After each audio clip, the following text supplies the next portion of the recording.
Sunday Live is here with the Average Joe Sports Show. That is Gary Sharp. That is Bill Doleman. As you see Bill Doleman's icon, it says your business name here. or anywhere. Or product placement. Elijah Herbel, rocking and rolling. Chris Schmidt, hope you're doing well. Hope you have a glorious Sunday planned. We are going to go brave the wind and lose some golf balls, me and Junior. Wow. So that'll be interesting unless we get a audible late in the morning / afternoon. Fellas, how we doing? How was your Saturday? How much grain, alcohol, and whiskey was consumed? Oh, I don't know, about 3:30 yesterday afternoon in downtown Lincoln. Do we have an over-under on gallons drank? We'll get our starting 5 shout-outs going. But, man, it was just a good day for me yesterday with being able to do the weekend edition of the Average Joe Show, hustle on down to PBA. Couldn't really – I mean, I shouldn't be in disbelief anymore watching this basketball team, but still was kind of in disbelief that they're just getting pummeled. And at one point they get down 19. They come all the way back only to get their heart broke again. We'll discuss. And then had a high school district game last night, so a full day for me. Ended at the bar with Mama, so we're happy. Nice. See, I had a mixed because Bill and I were in the same place yesterday at Baxter Arena. So calling the Omaha game, which they won the regular season. Good for you guys. So I've got the Nebraska game. I made the mistake earlier in the year where I tried to watch a Nebraska basketball game while I was calling a game. And there was just too much going on at PBA that I was like, okay, I'm just going to follow along on the score. And there was a media timeout in the Omaha game. And I checked the score and I'm like, oh God, this is not good. So I have friends that were using my seats yesterday at PBA. So I texted them and they're like, no, this ain't going well. This is really, really bad. People may leave PBA before the under 4 media timeout because they're so disgusted. So I had that going. So the jubilation of Omaha winning a regular season championship for the first time in program history. And then, man, there's no way around it. That is a disastrous loss at home to a team that I thought was broke, that was coming in here, that I watched Ben Johnson after the Northwestern game. And kudos to him. Because his post game, after they got beat by Northwestern at the barn in the midweek, he was deflated. He was exhausted. He was disappointed. And I thought, wow, they're going to roll into Lincoln. And if Nebraska has touched the energy bus, Nebraska's got a chance to get up big and win that game going away. You would have thought that Minnesota was Nebraska with what was on the line yesterday. And I think that's hugely disappointing. That I know we'll get into this in the next hour. Really opens a conversation now when you have a loss at home like that this late in the year, when you have a chance to kind of take a big step towards making sure you're in the tournament. I think it opens up a bigger discussion about where we are with Nebraska basketball. There's a big picture that's starting to reveal itself as you see where Nebraska basketball is. And I think in that big picture, I think NIL and transfer portal, Nebraska is really a victim of what's going on in college basketball right now. And I'll say that also, I think Kansas is too. I know we want to probably talk about the micro of the game yesterday, but all I kept thinking about as I was driving back from Baxter was, Tony Bennett at Virginia said, I just don't want to do this anymore in this era. Jim Larinaga at Miami said, I just don't want to do this anymore. And I think to a certain extent, Roy Williams and Mike Krzyzewski, maybe for other reasons, said, I don't want to do this anymore in this era. And I'm wondering about guys like Fred, we're trying to find the button to push or the whiteboard to break. And when that doesn't work anymore, it's like, this isn't what it used to be. This isn't what I signed up for.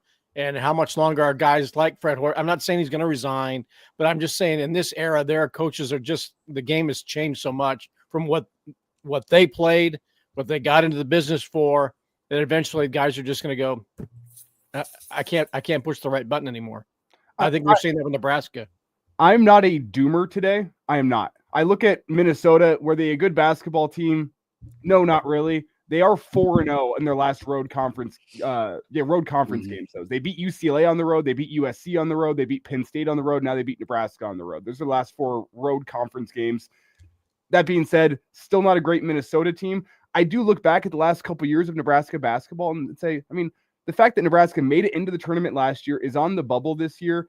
Like, we're not too far removed from the Doc Sadler years and the Tim Miles years, where he had 1 overall NCAA tournament appearance, and the other years you weren't even very close at all. So, like, I'm not full doom and gloom on Fred Hoiberg, but I do look at the program, and I do think after he made the switch a couple of years ago to go from an offensive basketball team, more of a defensive basketball team, picking up older guys, smarter guys, locker room type players, I think another tweak is needed. I just look at all the in-state talent that is going and playing really well elsewhere that Nebraska barely even talked to out of high school. And I know you try to get him back in the portal. It's tough whenever a guy goes and makes a name for himself in college basketball. Now Nebraska, try to go get him. I just look at all the in-state talent that has gone away over the past 5 seasons, and I go, where was Nebraska? Yeah, but I know what you're saying, Elijah, and a lot of those kids are from Omaha. Fred and Nate Lesnar have been more aggressive in recruiting in-state guys, but we have to face reality. Why would you go to Nebraska? You know, these guys are high-level players. Like you know, let's use Chucky Hepburn as an example. Nebraska was in the transition from Miles to Hoiberg, and I truly believe this, that if Tim Miles was still here, along with Michael Lewis, they would have gotten Chucky Hepburn. They recruited him so aggressively. They had a great relationship, but then the transition happened, and Chucky chose Wisconsin. You know, Hunter Salas, they tried, but he chose Gonzaga, much better program than Nebraska. You know, it came down to this year, and then finishing this up with William Kyle III, who's at UCLA, who would have been a great asset for Nebraska. Nebraska, they were in his living room when he was transferring from South Dakota State. They thought they had him. He goes to UCLA, and they walk him by banners and trophies, and he's like, well, I can come here and play. That's the thing. They're trying, like they were in it to win it with Bynum, you know, and he leaves the state to go to a prep school, says yes to Ohio State. There's nothing to give to an in-state kid. You can't just say, hey, you're from Nebraska, stay home, you know, change the trajectory of the program. They got to have some substance to give them. So when that kid's thinking about Creighton or Nebraska, they go, Creighton's going to the NCAA tournament. Creighton's sending guys to the league. You know, it's just that dynamic that it all comes back to this. And I thought about this because I watched the Nebraska game this morning, and yes, I'm that kind of person. Okay, I like self-harm. This team this year is what Nebraska basketball is to all of us that have followed this program. It's the most tortured fan base that is out there, and it's the most Jekyll and Hyde basketball program that you're going to find. Their wins are big time. Their losses are way at the bottom. And that's just kind of what Nebraska basketball is. They're on this wheel, and I don't know how to get out of it, if it's coaching, if it's players, but man, they're going through it right now. And if you listen to Fred yesterday, and I know Elijah and Schmidt and Bill, we've all talked about this. I've said this for a while. I wonder if he likes this team. They're just trying to drag him to the finish line to get to the NCAA tournament and then reset. But remember, they have a lot of scholarships available next year. Well, you know?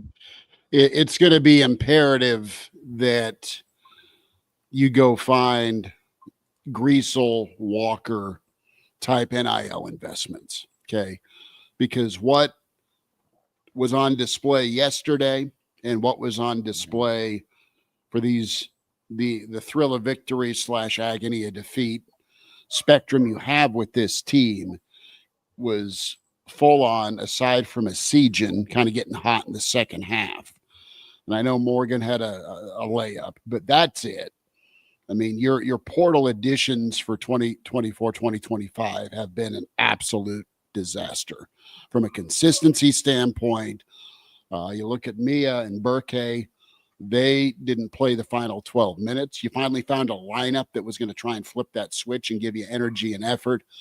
You have some tough shot selections by Burke. I mean, you're 6'10", dude. Go to the rim and try and break it instead of this finesse stuff at the rim.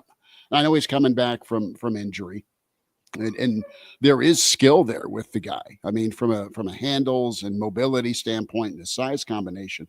But your game plan to start out was, let's throw it into Braxton 4 times and have him go soccer flop zone in the paint like he's getting, sniped on a soccer field.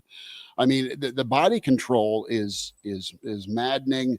And then the free throws where you have the uneasy cheer where one of the 6 goes through the net. I mean, this sounds harsh, but that is the reality of this season, is your portal investments not hitting.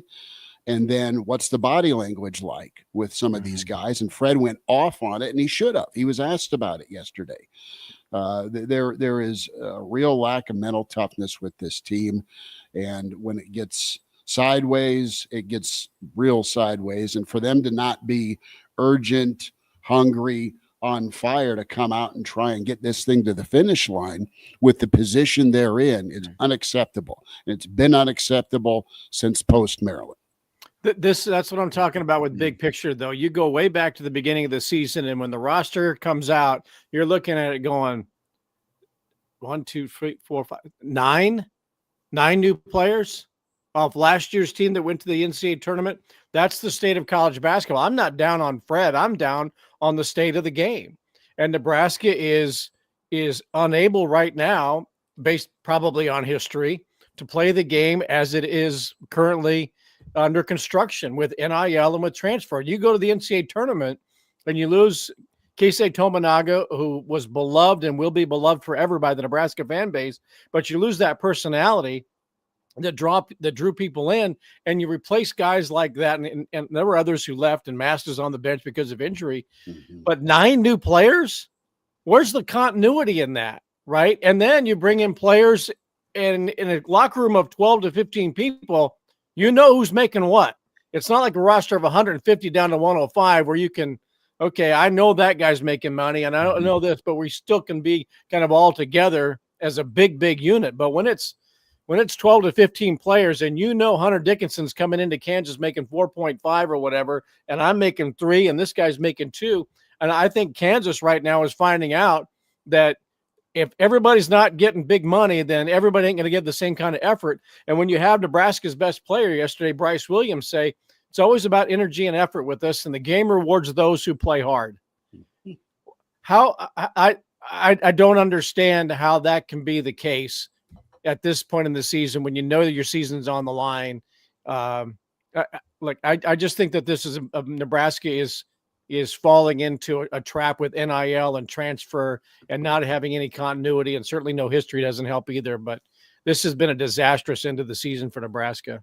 Yeah, you're supposed to be fired up to look towards March, and it's almost. I want it to end. Well, I get the vibe, and here's the crazy thing: is that Nebraska plays at Ohio State on Tuesday night, and that seems to be an elimination game for either one of those teams, because there's a lot of brackets this morning that has Nebraska going from being a 10 or 11 to last 4 in, but Ohio State is right there with them. So Tuesday becomes the game of the year.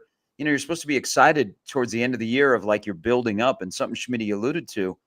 They haven't. It's a struggle. I mean, it's really much. It's a struggle almost every night. And if I hate this, there's got to be some skill involved where, you know what, we're ballers, man. We're going to go out there and play. And if we're having a bad night, we're going to find a way, instead of everything is predicated on energy and effort.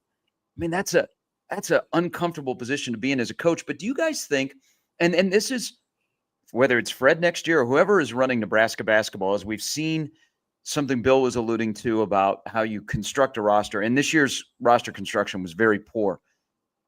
I think GM Hoiberg failed Coach Hoiberg this year. But do you think that this program needs a general manager? We just saw football hire a true general manager. North Carolina basketball earlier in the week hired a general manager. Would Nebraska basketball benefit from hiring a general manager type?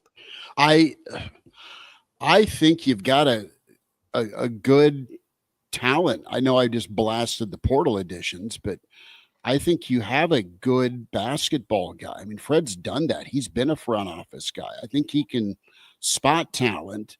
You've seen guys come through this program that he kind of tabbed, and some guys are G League in it. Some guys are spending part-time in the NBA. You've got some guys playing overseas. So I think he knows talent when he sees it. And when you look at getting a Braxton or a Buchton gel, you can see where A, it can help your team, and B, here's their role, right? Here's what they can do. So I think you don't know beyond the tape, the highlight tape, what you're going to get per se when there is adversity. That's something that is a roll of the dice, and that has been the problem, this team in dealing with adversity. Well, they might help their team, but are they helping the locker room? Yeah, and I look at guys like Bryce, and I look at guys like Gary that are also, portal guys, and I mean they're crushed. They're crushed. I mean, and they're trying to carry the entire load. So I think the GM part, maybe another set of eyes isn't a bad thing, but I think you got a good talent evaluator in Fred. I sound like I'm talking out of both sides of my mouth, and I'm not trying to, but I think when push comes to shove, I absolutely trust Fred Hoiberg seeing and saying, this guy can play ball for us. Now it kind of comes down to buy-in, and the fact that we're still talking energy and effort March 2nd is brutal. It's horrible. That was the most jarring statement yesterday. Was we came out in the way we played. I'm trying to remember what Fred said. Flat to start the second half. Tried to throw the first punch. It got rocked. Tried to have urgency, and you're down by 9. But Bryce Williams, who if this team is over 20 wins, is in an All-America conversation. Now he's probably not going to be first team All Big Ten, even though he probably deserves that. But to hear, it's always energy and effort. What? And that's the one thing, if you're going to play any sport at Nebraska fans will honor you, win or lose, if they can see the energy and the effort, right? If you battle to the end and you don't get down by 19 routinely and they got to fight your way back, people will be with you for the most part. But when you're saying, it's always energy and effort with us, that's the most jarring thing I think I saw in looking at the numbers from yesterday's game and reading the press conference notes and watching Fred's press conference and all that. That's disturbing, and that's culture, and that's 9 new players every year, roster turnover. When you don't have buy-in with each other, you're not going to have buy-in when you take it to the court. Can I ask though, and I don't want to play the what if game with this season, but we need to talk about Rink Mast and his presence, because you look at both Braxton and Berke yesterday. Berke minus 20 in the plus minus category. Braxton Mia minus 12. Both and Mia only played 10 minutes. Yeah, and minus 12 in 10 minutes. And you look at Morgan. Morgan only had 5 points, but he was plus 17 on the day. If your 2 posts this year are Rink Mast and Andrew Morgan, who play a kind of similar game, I think Rink distributes just a little bit better. But if those are your 2 posts, with maybe Mia being or Berke being a rotational guy, how different does this season look? Is that enough to change what this team was? Absolutely, because you don't gotta play Berke and you don't gotta play Braxton. Well, you could still play Berke. I think that's a great point, Elijah, because it changes. Nebraska will have a lot of times where they only have 1 shooter on the floor. Rink would be the second guy, but you would have a guy that is, you have to plan for in the paint, and then a big man, a 5 that pops out and can shoot a 3. It make a huge difference. It's just this roster, and guys, this isn't new. We've discussed this ad nauseum. It's a very poorly constructed roster in terms of how it all fits together. You don't have a strong point guard. You have guys that come and go in terms of shooting the basketball. You don't have many guys that can put the ball on the floor and get to the rim. It's just, you've got to play with energy and effort. That's kind of, look at the Creighton win. Nebraska didn't play exceptionally well, and where they walked into the Chi and shot 75%. They busted their ass to play well, and they stuck to a game plan. That's how they got to win basketball games. Very rarely are they going to win a basketball game where they're an offensive juggernaut and you go, wow, look at how they're shooting. The games that they win are more like that UCLA game It seems so long ago. That's why the Michigan game, getting away from them, as ugly as it was, they played hard. They played smart on one end of the floor, and they couldn't complete it. It's just, it's been a grind. The whole year has been a grind. And you go, how in the heck did they get into this position where they're still being talked about to be in the tournament? And then you're like, man, what's going on here? This is like the Bo 9-3 teams. How'd they get to 9, and how did they ever win? How come they can't win more than 9? And how'd they ever get to 9? You might do that during the course of a game. It's a team this year that I think the more I think about it, and friends of mine that follow the program religiously and maybe are even bigger basketball fans than are football, they're like, I've never been around a athletic team at Nebraska where I love at the beginning of the game. I want to quit them at halftime. I love them in the second half. And by the end of the game, I'm done with them. But I'm going to be back the next night when they play again. It's wild. Well, I made the comparison to Bo on the Friday show that we did with Bill. Bill's on the show, and I made that same comparison. This team kind of feels like a Bo team. With that in mind, I mean, there's fans that are calling for Fred's head. Is it the same kind of mistake if you move on from Fred, given the fact that Nebraska basketball, not a traditional power, and Fred back-to-back seasons has them either in the NCAA tournament or on the bubble? Are we willing to say that? Like it would be a mistake to get rid of Fred? I don't think you do it this offseason, but you got plenty of fans out there who think it's time to move on. Folks are exhausted with the season. The thing I'll say about Bo and his teams, while you had 9-4s and 10-4s, and you had some public embarrassment, those guys always responded after an embarrassment, and they always played hard. Sometimes they didn't play smart. Sometimes there were turnovers. Sometimes there was Murphy's Law going on. Absolutely. But they always played hard. I can count a lot of times the last month and a half where I don't think the team, members of the team, were playing hard. I think Fred's coached hard. I think his staff has coached hard. I think they've exhausted themselves with game plan. And it comes down to they don't want to play the way and style they have to play to win. It's not a buy-in. It's optional. Somebody's got to spark them to go get a floor burn. And then you saw them kind of turn the dial to come all the way back and take a 1-point lead. But it took a steal. It took a deflection by Sam Hoiberg. It took a dunk by Bryce to get, might as well try and pull this thing off. Let's get going. Let's get going. And the crowd every single time at PBA just is trying to drag these fellas across the finish line. Hey, that's and Elijah, were you there yesterday as well? Oh, not in the building, watching the game though. So Schmidt, this is what I got back from somebody that was sitting where I normally sit. They said it felt like the fans wanted it more than the players. Yeah. And it felt like that the last few games. And let's be honest. The Nebraska basketball fan is loyal to a fault. They pack that building. They love the program. They ride the roller coaster. The return on investment doesn't match their investment in the program. But what do you guys think? So we're a year into Dannon's tenure, and they've been working on football. They got a lot of things going on that side of the campus. But do we know like how he feels about basketball or what the expectations are? Because I feel like there's got to be like a state of Nebraska basketball coming up pretty soon.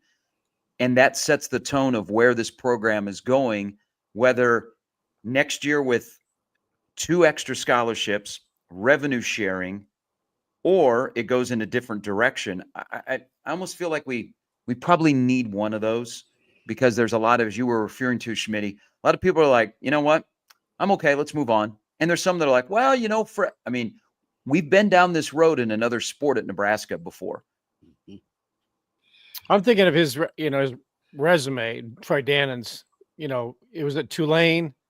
They built their football program. Then he was at Washington. I'm trying to remember where he was before Tulane. He whacked the Washington coach in basketball. He was at Northern Iowa. Northern Iowa. So you're talking, okay, that's wrestling and football at that level.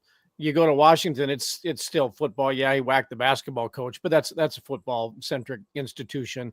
So I think, yeah, all of his attention has been on that. And you've got a guy capable that everybody respects in Fred Hoiberg. I don't think people want to move on from Fred. I don't get that. It's more the team than the guy. Yeah.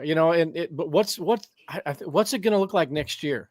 What's the roster construction going to be? Is it going to be 9 new ones again? Probably, but let him have the opportunity to learn from this year.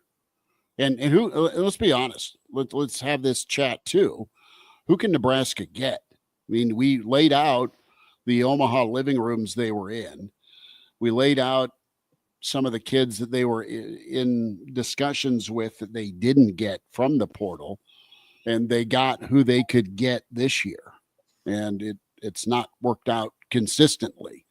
So reassess, and are you able to compete financially, NIL wise, and be right? Are you able to be right skill wise, but are you able to be right teammate wise? Yeah, they get the right teammate with enough guys around that they could be okay next year. Yeah, the NIL for men's basketball is not where it needs to be. I mean, that's pretty well known. And it cost them a couple of players in the offseason. If you look, if we were sitting here going, head coach Fred Hoiberg has failed GM Fred Hoiberg, then I think this is an intense conversation. Maybe it's not even a conversation like, you know what, he's just not the guy.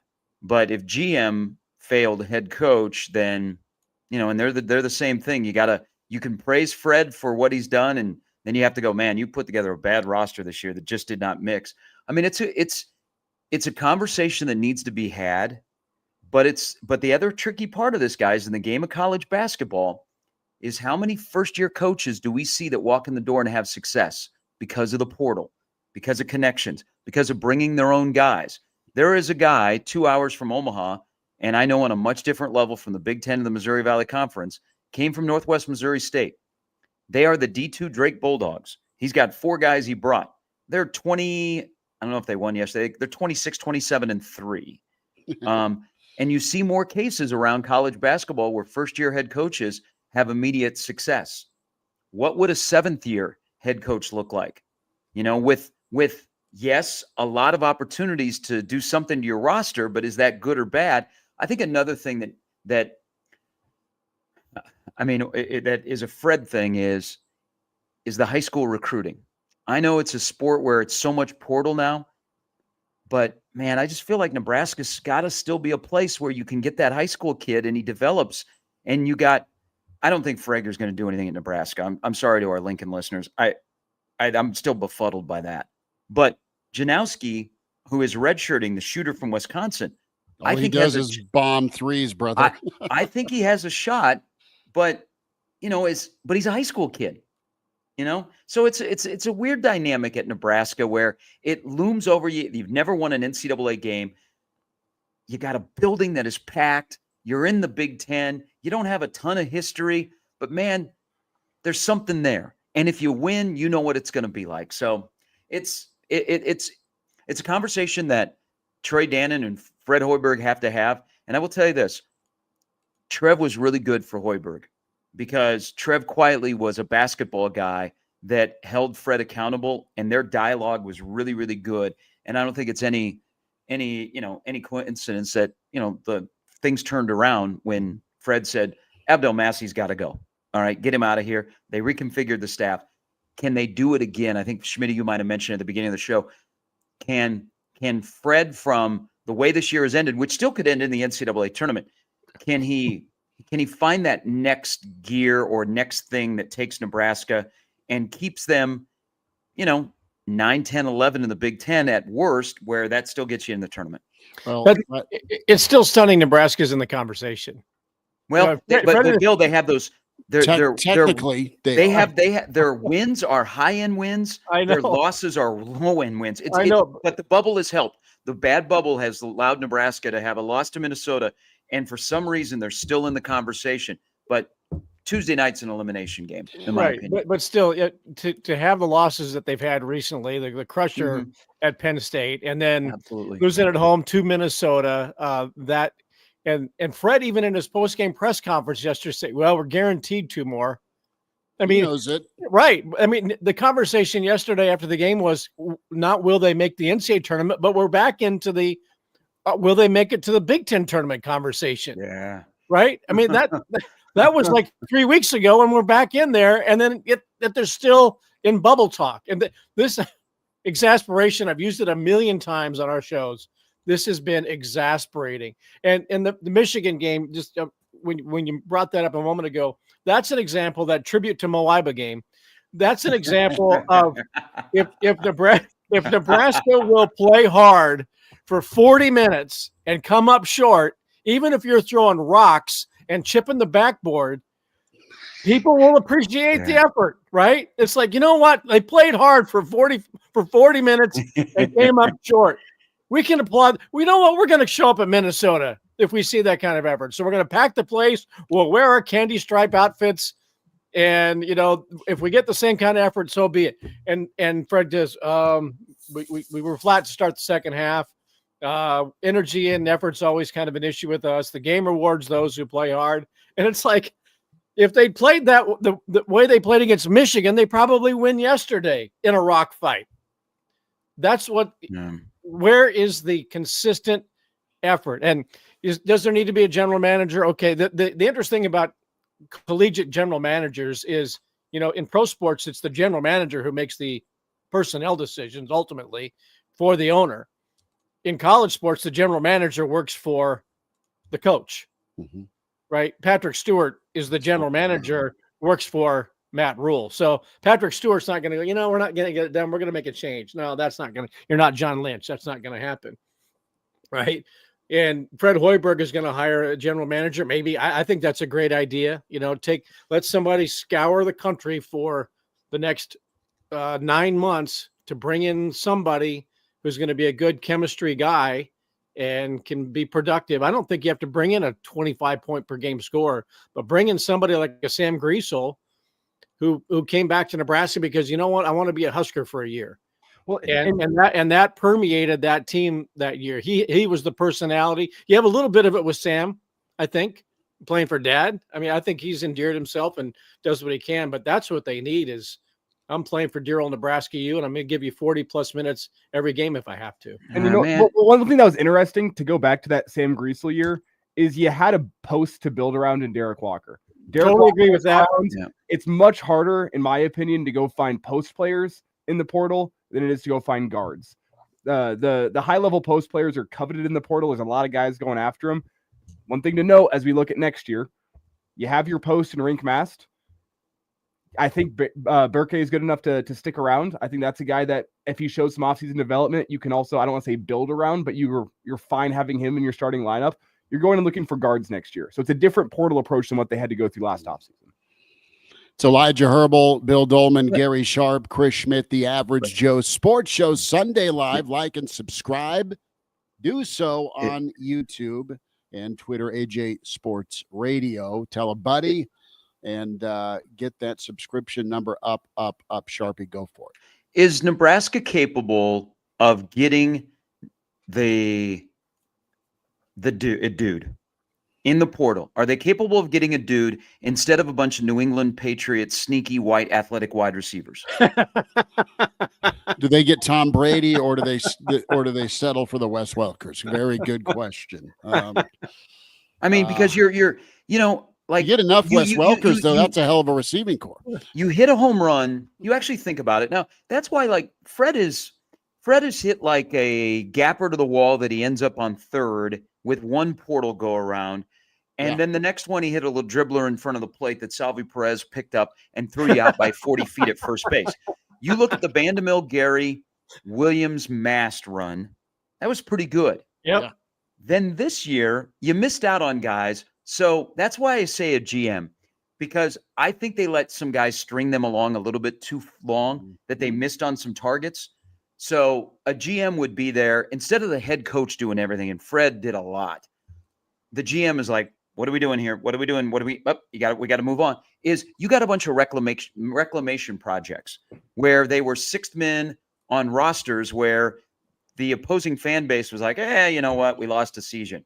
You looked at the season, you said, okay, if we can do things with him in our style and our system, then he can blossom. Is Nebraska basketball in the world of going out and instead of, giving Bryce McGowan's a bag of cash, you can give him cash over the table and it's legal. Are they able to get that guy?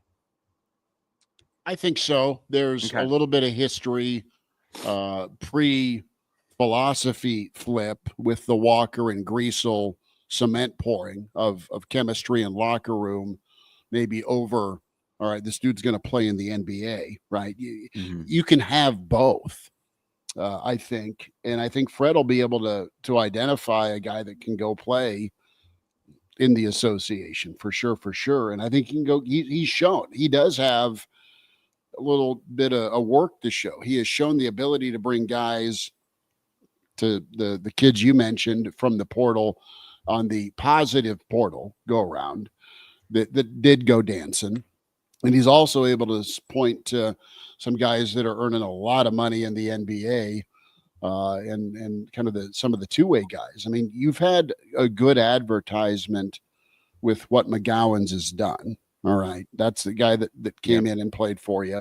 That's one. You have Banton, okay, that has spent some time in the league. And then I know he's trying to get to the NBA, but Tominaga is also it's an international advertisement for you. So you've done both. It just wasn't a hit this year for you. So no, Fred's able to do both. I think he's able to get the locker room guy, but I think he can go identify the NBA talent. You just got to identify the right personalities. And go back to the beginning of the conversation and getting a difference maker from in-state. Who's going to be the kid that's going to say, you know what, I've got the talent and I can get it done. Hunter Salas. I mean, what might have been, go back, where's the Bob Siegels that's going to stick around, from Fairbury and go help Joe Cipriano, the Bill Jackmans, the Dave Hoppins, whatever. But what if there is a difference maker that says, you know what, I'm going to be the guy. And you got to stick and stay though. Your high school got to stay. I understand that, but is there somebody that would actually do that and would, keep players in state that are good? Because this has been an incredible decade of basketball talent, especially coming out of Omaha, although the kid from Aurora did all right at Creighton. That's what I would love to see. Who's going to be the guy to go, I want to be a part of this. I want to be a part of it, Fred. I want to be a part of it for the state. I want to put a statue out in front and people will, will hang a banner with me. That guy, and his name's been mentioned, and he had to go somewhere else because he couldn't play in the Big Ten at the time, was Sam Greasel. Sam Greasel had to go to North Dakota State and physically grow up and then come back, and we know what kind of a glue guy he was. The problem is, I mean, it's an unbelievable run right now we've had from in-state players that are doing things on a big stage. I mean, you could flip from one network to another and you see Chucky and Hunter and John. And I mean, John Tonje, if the Big Ten was on ESPN, I truly believe that Tonje would be mentioned at least briefly as player of the year in college basketball. I think he's a first team All-American. But we're going through a phase right now in high school basketball in this state where we don't have those guys that we had over that 5 to 7 year period, unfortunately. I mean, that 5 to 7 year stretch was unreal, though. Oh, right. Tonje, Latrell Reitzel, Hunter Salas, Chucky Hepburn, William Kyle, Frankie Fiedler, like so many guys that are going and making a name for themselves in college basketball. Chucky, we mentioned earlier, Chucky with 37 points yesterday. Good Lord. Well, and Louisville's, burning up to the 7-6 line. So yeah, another part of this portal thing, and Chucky is, and Nebraska courted Chucky, and Chucky brought a high price tag. It does start in the portal, just like in football with Rule. It starts with the head coach and how comfortable they are with the price tag. I think there was some internal discussion about how comfortable Nebraska was on the money they paid Burke.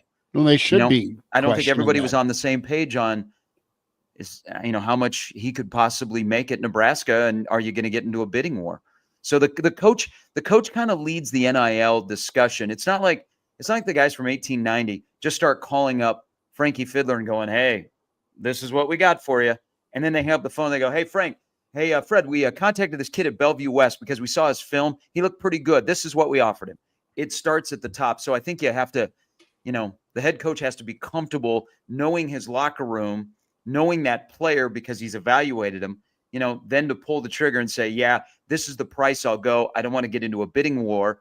And I think Nebraska, I think Chucky wanted to go to a place. I don't know. Chucky definitely wanted to come back to the state of Nebraska. Mhm. But, you have to be comfortable with playing that game and the price tag and what it's going to cost and what it may cost in the locker room if that player is not one of your best players. What old Saban say 100 times on game day? You better pay the right guy. and that's case in point this season, man.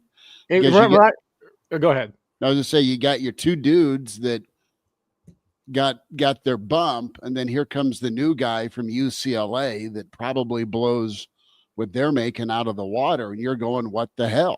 And that was my question was, and I'm forgetting, was Butangel late in the process, late in the transfer portal game? It almost looked like it was it's the 12th hour, and it was BYU v. Panic. Nebraska. Yeah. Was who?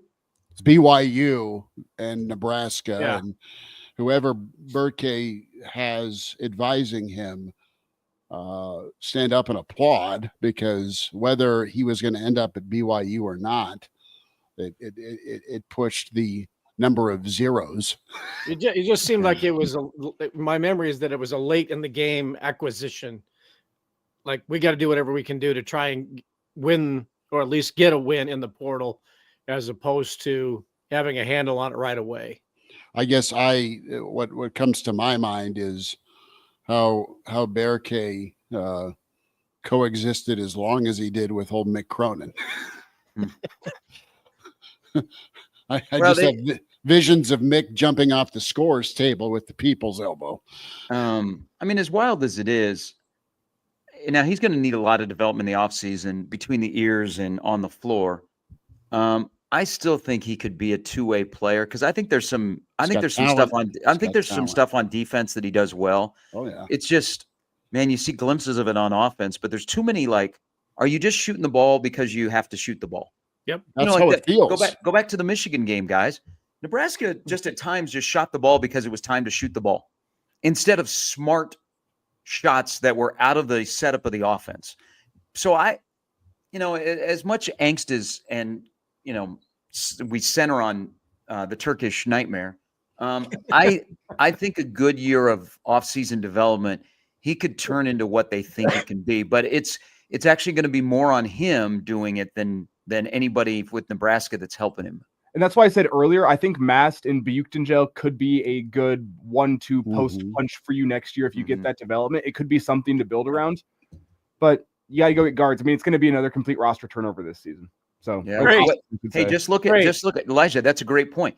Look at this team if they had a strong point guard, not just strong with the basketball, but somebody that could get everybody in the right spot, that knows when somebody quote unquote needs a touch, but also the leadership from that position. When on the floor, when guys are starting to chirp at each other, that guy that steps in and says, "Not today," he takes control of the team. We all want Bryce Williams to be that guy, and sometimes we want Bryce to do it early. Yesterday, he finally got going in the second half, but man, we put a lot on his plate to say, "Hey, Bryce, time to take over." I mean, help a brother out. Yeah. HBO. No, you're right, and he's a guy that has done it more times than we can count.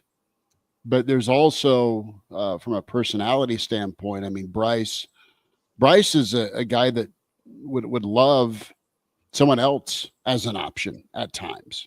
Yeah. Which is, a blessing and a curse to have a guy that can get you 25 a night that's unselfish. That's not always the case, but you need a little bit more selfishness from time to time. And you are 1,000% right with who else is going to help out, because you got no shot if Bryce and Gary aren't crushing it, and you've been in search of that third score, where Esijan gave you a little bit in the second half. The thing, I think Esijan's turned the corner in this instance, and I know he struggled mightily shooting the ball, and they've been halfway down, a lot of them. He kind of got going a little bit, in the second half. But he is playing defense. He is contesting shots. He's boxing out. He's doing things you're supposed to do, but he's really done them well since his flu bout.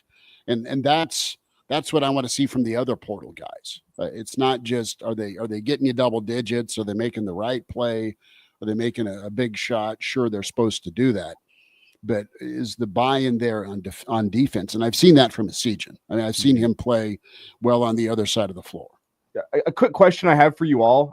I'm surprised that we did spend 45 minutes discussing the men's basketball team a little bit. But a question played harder than they did for 40 minutes. A question to maybe wrap and transition us a little bit. Does a good fall on the gridiron help the Husker basketball program from an NIL point of view? If Nebraska can get some wins, can get up to that 8-9 win mark, be in contention in November, does that help the basketball program just with being able to drum up the donor base and get some more NIL dollars into the program? It's more money everyone eats. Winning helps everybody everywhere. That was the Troy Dannon plan at Washington, was he got the football program right and he understood the dollars would come from the football program and help everybody else out in that athletic department. My question is just if the football team has the kind of fall that I think is possible for them, obviously a lot needs to happen between now and September, but it could be beneficial to the basketball program to go be able to compete in the NIL realm. You know what? I can see what you're thinking, Elijah, because I look like when the three old heads on this panel were in school, when Nebraska football was rolling in the 90s, what was the team over in the Devaney Center doing? No winning. They're pretty good. Having a hell of a lot of fun. I think I think you can benefit from that. But let's just be honest. Yesterday was a shitty day for Nebraska athletics. It's gotten off to an even worse start. Jackson Brockett has given up a hit against K-State. We'll get there with Husker baseball. It wasn't all bad. It wasn't all bad for Nebraska yesterday. Good combine results. How about? Yeah, we'll get there in a moment. I want to shout out. Ty, all having good a good combine result for one guy who bailed on Nebraska football. Hold that thought, Sharpie. What, are we taking a break? No, I'm just going to give a commercial break. No, we don't have commercial breaks. But you too, if you see Bill Doleman's handle, this would be the natural place for us to tell you about your car wash, your bar, your dance club, your banking setup, or your bakery. I mean, it can all happen for you too with the Average Joe Sports Show. So Uncle Larry was in early at 4:11. God love you, Larry. Brian Snitley, part of the Boulder Peace Treaty, was up and Adam with us. He was on site, our eyes and ears for Nebraska LSU. Captain is here. Good to have Captain checking in. Arlo, we love Captain. Game Dog is here. Rigsby, a guy that you want to talk about sticking to it. He gave it to Nebraska yesterday. The other part of the Boulder Peace Treaty, Mr. Snitley is in. Jeff Snitley, more of you. Dave says, morning, fellas. Morning to you. Dave Harris is in. Dave, good to check in with you. Strigatori checks in. He's talking about Fred and how low the bar is with Nebraska basketball. Patrick is here. Justin is here. Black Hills Brennan skipped church for this is what he said. Love it. Dude, Bluetooth it, all right? Well, yeah, you pull the Homer Simpson. Just don't be in the front row. James is here.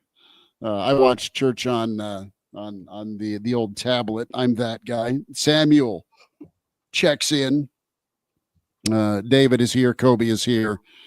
Tyler says quad 3 loss. And more of you will get to.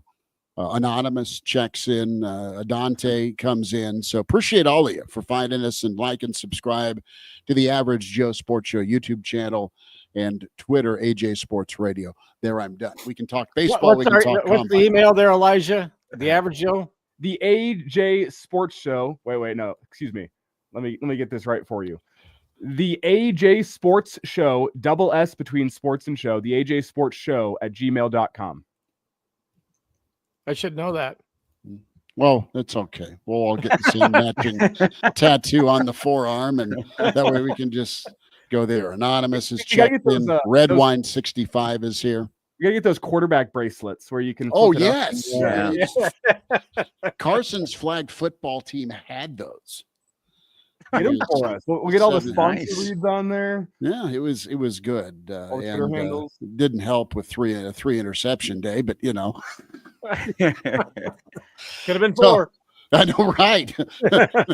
Son, we're going to need you to go sit down for a little bit.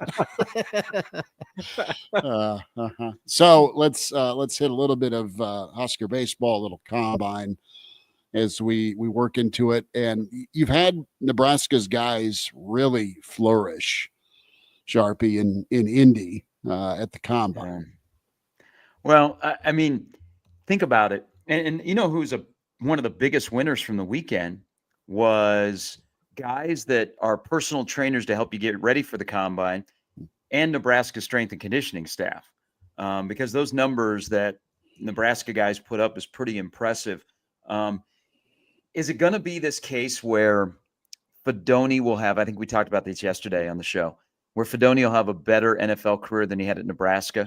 You might see that with a handful of guys. And more time that he's healthy. You know, his window could be a lot longer to be healthy in the NFL, to stack years than, he ran out of time at Nebraska. And I think he made the right move to forego his eligibility and go to the draft. I mean, it was impressive. And I'm not surprised. Like, Fidone is a freak. Whether it's the injuries, whether it's him, whether it's the way that he was used in that offense, I think we're going to watch Fidone in the years to come and go, man, that's what we thought we were getting, before 2 major knee injuries. The hard part, and I alluded to this on our show yesterday, I have some combine stats pulled up. You would know one of these guys. You wouldn't know one of them. So one of them is Travis Kelce, who at the combine, 6'4", 257 pounds, ran a 4.63 40. His 20-yard shuttle, 4.42 seconds. His broad jump was 10 feet 4 inches. The other one's Greg Dulcich, who you'd barely even know. Very comparable stats. 4.69 on the 40-yard dash. 6'4", 245 pounds. 10'2" broad jump. 4.37 on the shuttle. Like, almost identical combine numbers. One turns into an all-pro. One's almost out of the league. It's so hard to evaluate tight end prospects. And so I'm not saying that Fidone is going to be Greg Dulcich or Travis Kelce. You just don't know with combine results what it means for a tight end, because you look at Fidone, his stats are almost identical to what Travis Kelce put up at the combine. And you could argue Fidone's are even a little bit better. Does that mean anything? You never know, because with combine results for tight ends, it really doesn't mean. I don't know what the intangible is to be a good tight end in the NFL, but it doesn't seem to be the combine numbers. It's all about the system you get drafted into and who signs you. If you get drafted into the right situation, the right quarterback, offensive coordinator who, likes to utilize the tight end, say down in Kansas City, or a head coach who loves the tight end, I think we've seen that they can use any offensive coordinator. But it's all about the system you get picked, and sometimes you'll have tight ends that'll go, in rounds 5, 6, 7, or undrafted free agents, and they're an extra body. They were athletic. Well, let's bring them into camp and see what they can do. It's kind of like in baseball, catchers are always getting signed so they can go catch for the pitching prospects. You get up a ton of young catchers get signed contracts. They're there for spring training. They might get a cup of coffee or two in the minor leagues, and then they're in indie ball with the Salt Dogs because they just need the bodies and the good tight ends. If you're a late round draft pick or an undrafted free agent, I think it's kind of hard to stick with the team that doesn't focus on that position or any other. I've always said, Jerry Rice is arguably the greatest receiver in the history of the NFL, coming out of Mississippi Valley State, where he started with Willie Totten. If Jerry Rice had been drafted, say, by what year was that? Early 1980s Detroit Lions and Eric Hipple or something. Do you think he has that kind of career? No. All right. Or if Joe Montana had been drafted by the Detroit Lions, right? It's all where you land, my You know, friend. and who's he throwing to? I don't remember the receivers of the Detroit Lions of the early to mid 1980s, but they got in the right system with Bill Walsh, the right quarterback to run it, a Hall of Fame should be a Hall of Fame running back in Roger Craig. You got Tom. Everything worked because they got in the right system. And if Fidone gets in the right system and gets drafted by Kansas City, let's say, and Kelsey's on arguably the final year of his career, he's going to come back, and Fidone gets in the Chiefs and works with Kelsey for a year. And next thing you know, a year from now, he's running 15-yard button hooks in the middle of the field and catching 6 passes a game like Kelsey did, right? But if he doesn't get in the right system with a good quarterback, he's on the trash heap of tight end history. What a weird career that Fidone had at Nebraska. I mean, I remember going to watch him play basketball on a night where Jim Harbaugh, Eli Drinkwitz were sitting in a gym at Lewis Central over in Council Bluffs. I mean, that was a huge pickup for Nebraska. I mean, that was a monster pickup for Nebraska. And so he gets hurt twice, 2 major knee injuries, bounces back, finds the love of tattoos. That's what he's going to do when his football career is over. He's going to open up his own tattoo shop, probably here in the Omaha area. But I look at like his last year, and there are times where we all went, why are they running? Why instead of running vertically with Fidone, they're trying to do side to side? Because the thing about Fidone is his bad times in Nebraska, you know, I mean, it's like trying to turn a battleship in a hallway. It's change a direction that you don't want to ask him to do because but of the injuries. then look at the last month for Fidone. Is he got a new offensive coordinator? A relative lashes out on Twitter, but then after that, they start using him almost in the way that he should be used. I mean, look at the Iowa game. I mean, when there were some important plays in that game, whether the pass was completed or not, they looked for 24. It's an odd career that I'm fascinated to see. Like you guys were laying out about what team he gets drafted in by, what system. I think it'd almost be better if he was an undrafted free agent, so his agent can pick and choose where to go. But I don't know, man. I think we might finally see the Thomas Fidone we think we were supposed to get at Nebraska, that we only saw probably for, I don't know, 10, 11 games in his career. But his numbers, with all that said, weren't bad at Nebraska, you know, in a short time that he played. You needed more usage in the red zone. We were talking, one career touchdown? And that isn't his fault. And you just can't overthink. Make someone stop you if they're expecting him to go vertical or expected him to be targeted in the red zone. So what? Make him stop you or decoy him. But to go horizontal with the routes time after time after time after time did nobody a favor. It's 3rd and 8 all the time, you know? So here's what I hope for him is that he's not destined for a Garrett Nelson type, you know, NFL look and then fades away. I don't know where Garrett Nelson is now, but I would love to have seen him play one more year at Nebraska under the current coaching staff, right? And he was a rush in, so it's a different position, but just that one more year. And Fidone, that one more year now with this offensive head coach in Dana Holgerson and that group. And maybe he didn't want to, you know, be around the tight ends environment. I don't know, but just one more season with the opportunity with a new offensive system. Same thing for Garrett Nelson. I thought he'd be an NFL player, but just one more year in college with this staff, improve your stock, do what Ty Robinson did. Because I think Ty Robinson's probably gone from a day 3 guy, late day 3 guy, to probably an early day 2 guy, because he was part of it, worked his way through, and has capitalized on it. I hope Fidone, you know, gets in the right system and is there for a long time. And we do see the potential they had, because I can remember TV stations breaking in for programming to have him make his announcement that he was going to Nebraska, and everybody celebrated like they did a year or so ago with Carter Nelson. Well, it was a big deal.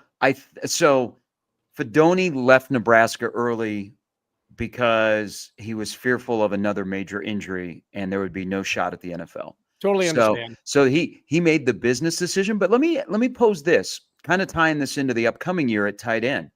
And you're looking at some of the freaks that were at the combine.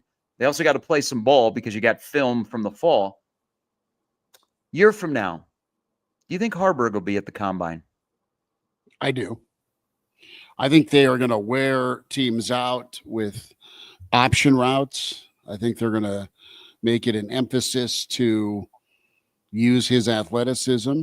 And I think he is going to be a natural comfort blanket for Dylan. I mean, I think as much time as they spend together throwing, I mean, I think he's going to be a big time look. It's not quite the check down, but it could be. All right, got to find my tight end because he's open and he'll get me 7 and we'll move the chains. I think that is very much a real thing here this fall. Really fast here. We mentioned Garrett Nelson. I just want to go back a second. I had to look up what he was doing. Spent last year with San Antonio in the XFL and got married a couple weeks ago. So congratulations to Garrett Nelson. That's what he's up to now. Do we have wedding pictures up, Elijah? Have we stepped into the annals of the internet to see if the mullet is back? Oh, good for them.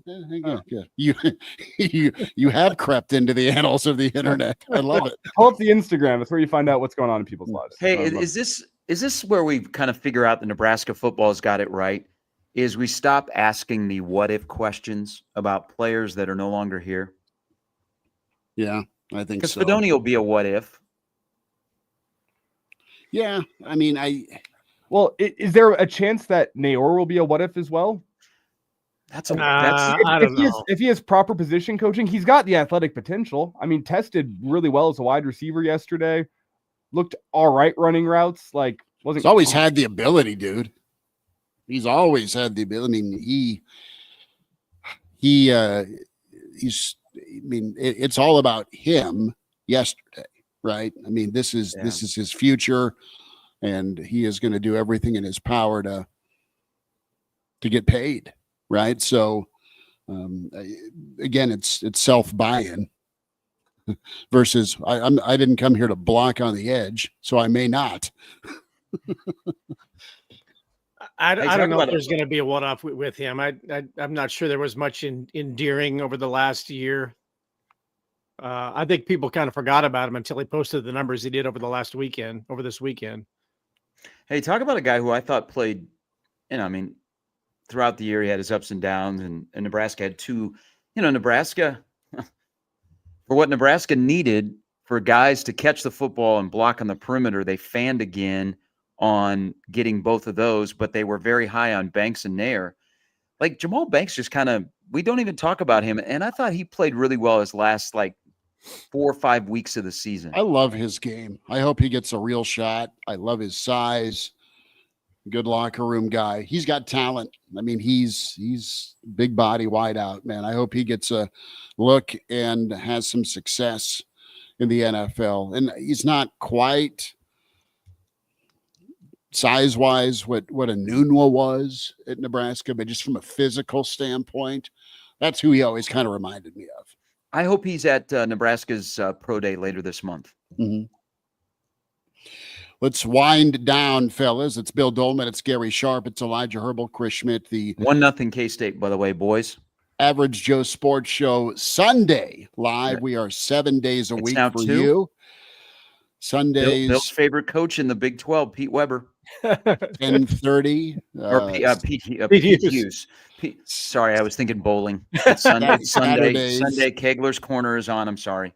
7:45-ish, then Monday through Friday, 4 to 6. Follow on Twitter as well, AJ Sports Radio, the Average Joe Sports Show. When you search on YouTube, Spotify, and iTunes, take us with. Help us continue to grow. We appreciate that.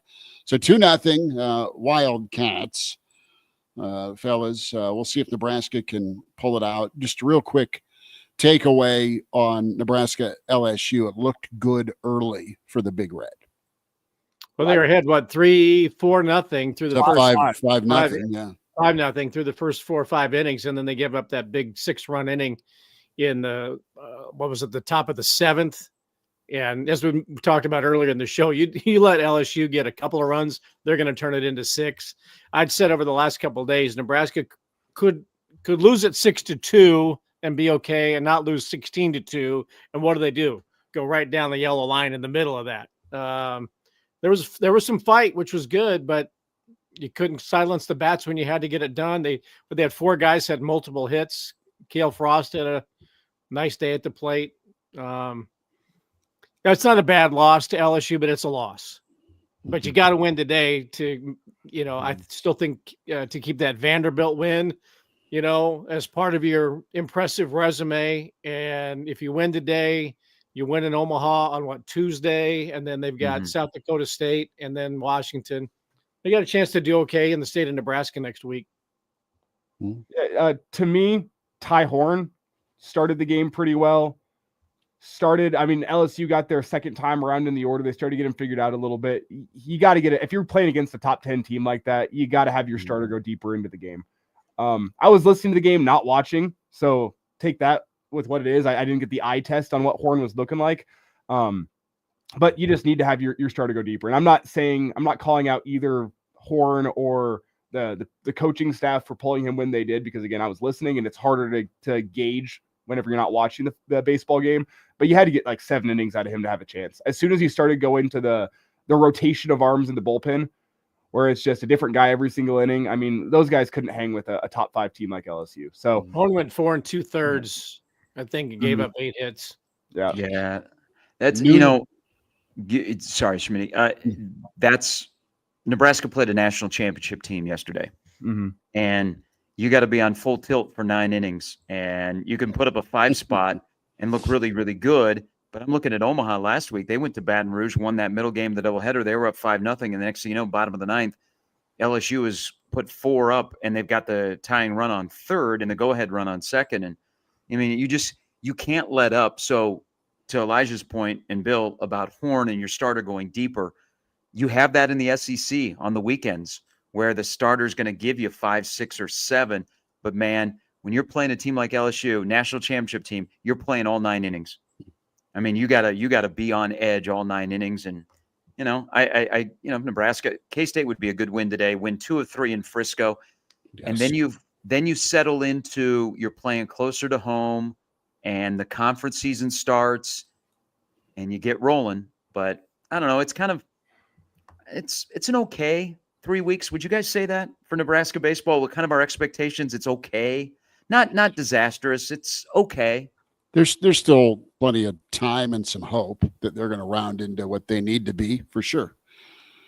So, 2-1 now, by the way. There we go. Huskers on the board making the comeback. Oh, they scored on a wild pitch. There you go. You've got Nunez in the leadoff spot for the first time.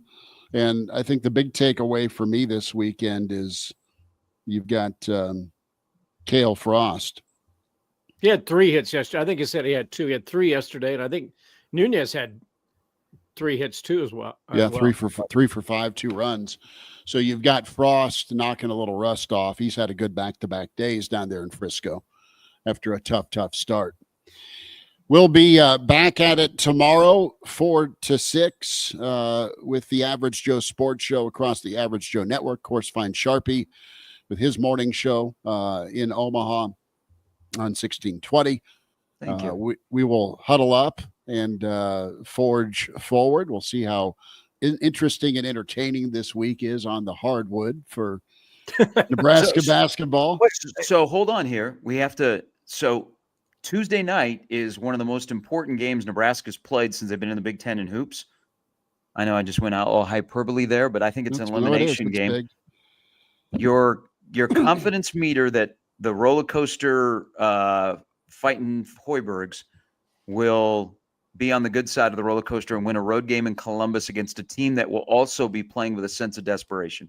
Nebraska gets drilled like they got drilled against Michigan State, against Purdue, against Wisconsin. It starts bad, it gets ugly, and there is a very loud whimper. They get beat by at least 20. I do have, though, burn this if I'm wrong. Just when I thought I was out, they pulled me back in. I've got that GIF ready to go for Twitter on Tuesday night. Should it come to that? It's Teams Jekyll and Hyde. I said it on Friday. I would be no more surprised if this team is the team that wins the first NCAA tournament game than if they lose out and miss the tourney altogether and just become a side note in Husker basketball history. Ohio State's love an you guys. amazingly talented team. Ohio State has really good talent, man. And I mean, I was frankly shocked Nebraska beat Ohio State at PBA. They grinded that out, but their grind is gone, man. That's the thing, is you got to try and beat them twice, and the second time on the road. I think it's going to be pretty difficult. But if Nebraska wins that, beats Iowa, Do it all gets alone. McCaffrey pack in, wins the game of the Big Ten tournament, they're a 20-win team and playing in Dayton. Tyler says, win or tie, we love you. Tyler says ESPN Analytics gives Nebraska a 26% chance to win on Tuesday. Wasn't it lower whenever they were on the road taking on Oregon? Probably. That's true, Elijah. That's the thing with this team. I don't care to forecast it until I see the first 5 minutes of the game. That'll tell me everything I need Which to know. one of us are going to the casino then Tuesday morning? So you're saying there's 26 chances. Hey, it's it's a game that if you win, you're probably going to sneak into the NCAA tournament, and you won't have to think about being the 16th, 17th, or 18th team. But if you lose that game, Jesus. Well, don't kid yourself. A week from today at 11:30. It's Red Beer Sunday as Iowa comes to town. Well, you hope that game matters. Well, you hope you don't go beat Ohio State and then set the place on fire Sunday morning and lose at home to Iowa. Well, but now to Elijah's point, that would make sense. Hey, do we know if 2 Men in a Truck have showed up at the DeVries household in Morgantown to move back to Iowa City? Well, they got beat by BYU last night. I'd be off that train. I'm just kidding. Really? Let me ask this real quick. Craig Smith cut his teeth coaching in Minnesota in the upper Midwest. You've got Indiana. You've got we don't know that Iowa's open. We don't know if Minnesota's open, but there potentially are 3 Big Ten jobs open. Craig Smith was having a tougher year this year, but they're just 2 games below 500 when Utah went to Goodfellas on him. And it was more of a response to what BYU spends, their war chest, their investment, their season. And Utah's looking for a head coach. Do you think Coach Smith finds a landing spot sooner rather than later in the Big Ten or at another Power 4? Or do you think he's got to wait for a little bit? No, I think most people in the industry know that he got screwed by an athletic director that was afraid that Utah would go on a run and they'd have to pay him more money. Yeah. But there's also the other part of Craig, and I like Craig a lot. I've known him for many years. The record wasn't great at Utah, unfortunately, but he's a good coach. He'll get another chance to climb the mountain. Guys, Minnesota's they're not chock full of money up there. They've won There's 4 talent straight up there. They've won 4 straight on the road. They're playing hard for their coach. I was blown away that they played like that yesterday, because watching Penn State and Northwestern back to back at home, they were bad. And he was, and I think Ben is a very likable guy. I mean, he's a good dude. He's an alum. He was an assistant here. They played hard for him yesterday. And if you look at the locker room video that Minnesota put out, they celebrated with him. They lifted him in the air in the locker room. I mean, you thought they were going to cash it in on the road, playing at a place where Minnesota hadn't won in Lincoln in a decade. Man, they played balls to the wall for Ben Johnson yesterday. So that's kind of tricky with the AD. But the Iowa job, I know DeVries is a popular name to come back, and his brother played football there, and he's an Iowa guy. But you never know. I mean, do you hold out for Creighton? But you got to remember, with DeVries, you got 1 year that he has his son. So Tucker's going to come back next year, and Tucker's a baller. I have said this, and I'm on this train. I think the smart play for Iowa is the guy that's at Drake. Ben McCollum can coach. I don't care if he was more years at a Division II in Kirksville, Missouri, than 1 year of, mid-major basketball in Des Moines, Iowa. The guy can coach basketball. And Iowa doesn't, and DeVries, D-Rock can as well.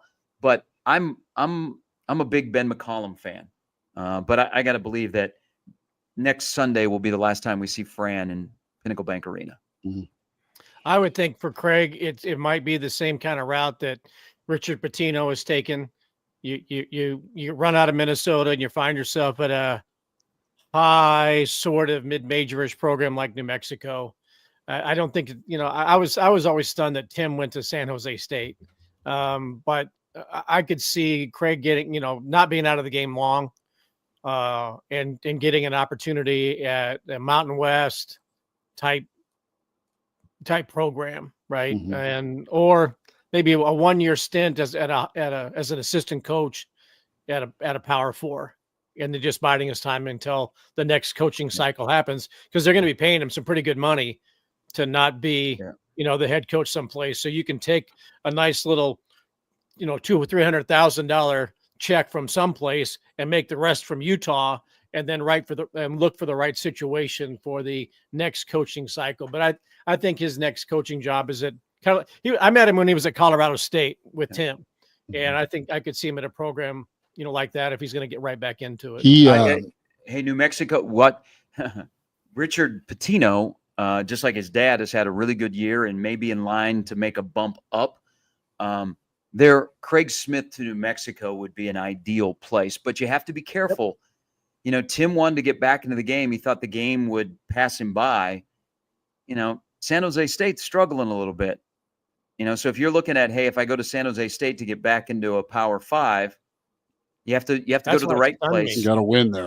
Yeah. Mm-hmm. So, but I think Craig would be ideal for New Mexico. Craig Smith can coach. He was at a place where the AD panicked because he was gearing towards an extension, guys. They had beat KU, K-State. They were 7-9. They had some momentum. You'd have to pay him some money. So I think most people in the industry that are in the coaching industry are like, yeah, Craig got screwed.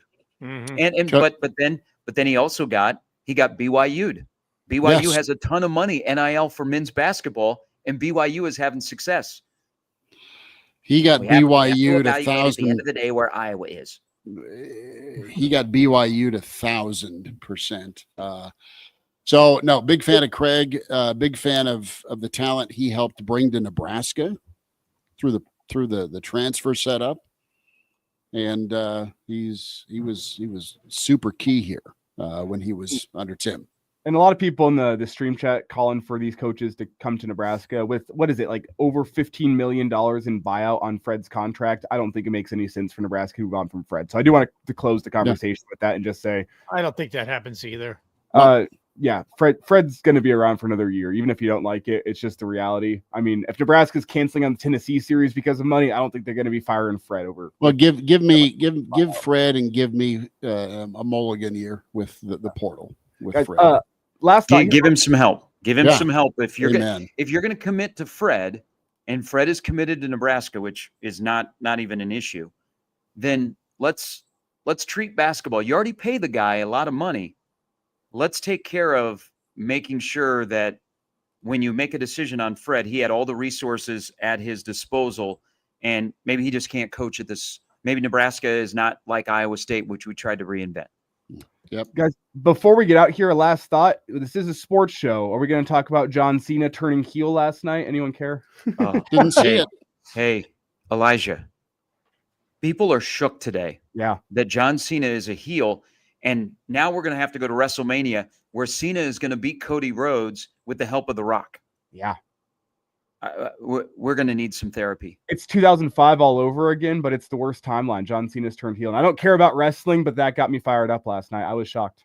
All right, if we're going down that path, then I want to talk for the next 15 minutes about the start of the IndyCar season that begins today. So I'm about to have my own tailgate here for what's going to happen in St. Pete this afternoon. You fellas, I'm watching it right now, Bill. There are 17 laps in St. Pete. Beautiful course right down by the water, by the airport, by old Al Lang Stadium where the Mets and the Cardinals used to have spring training.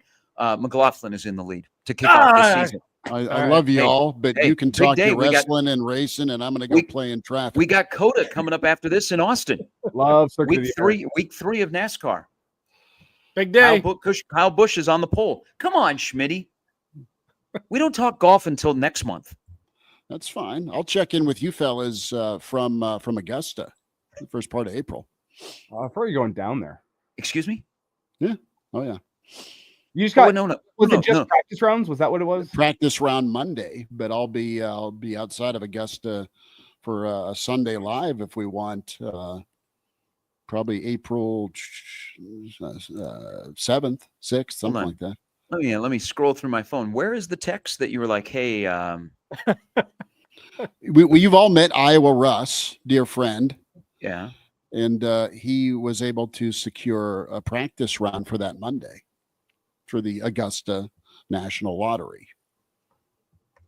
Screw him. You know why? Because 9 straight years I've gotten that fucking email that says sorry. Well, it's practice round, but we're going to play a lot of golf in Charlotte. You're gonna take your clubs to Augusta. No, in the game. no. I'm taking my clubs Schmidt to parts playing around. No, in Charlotte. case Scheffler gets arrested again, Schmidt's going to be ready as the I'm standard. going to be the driver this time. What if you showed up? What if you showed up at the gate as a With my patron clubs. with your clubs? Didn't some guy do that like 20 years ago? That's Pull like the clubs out of his trunk and was like, whoa, no, you're just allowed to. His name was Yeah, he's gonna Happy. play. His name was Happy.